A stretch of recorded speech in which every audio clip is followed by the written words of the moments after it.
Hi മക്കളെ, നമ്മൾ ആറാമത്തെ ചാപ്റ്ററിൽ നിന്ന് പ്രധാനമായിട്ട് ചോദിക്കാൻ സാധ്യതയുള്ള രണ്ട് ക്വസ്റ്റ്യൻസ് ആണ്. ഒന്ന് പെസൻസ് മൂവ്മെന്റും അതേപോലെ ലേബർ മൂവ്മെന്റും, തൊഴിലാളി സമരങ്ങളും കർഷക സമരങ്ങളും. കർഷക സമരങ്ങൾ നടക്കുമ്പോൾ അല്ലെങ്കിൽ അതുമായി ബന്ധപ്പെട്ടൊരു ചോദ്യം വരുമ്പോൾ അതിന്റെ മക്കൾ മനസ്സിലാക്കേണ്ടത് അതിന്റെ റീസൺസ്, അതായത് കാരണങ്ങൾ എന്തൊക്കെയാണ്.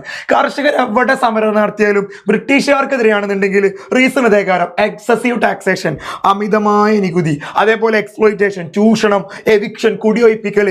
ഈ മൂന്ന് കാരണത്താലാണ് ബ്രിട്ടീഷുകാർക്കെതിരെ ജനങ്ങൾ സമരം നടത്തിയത്, പ്രത്യേകിച്ച് കർഷകർ സമരം നടത്തിയത്. കർഷകർ സമരം നടത്താൻ ഉണ്ടാക്കിയ സംഘടനയെ പറയുന്ന പേരെന്താണ് അറിയോ?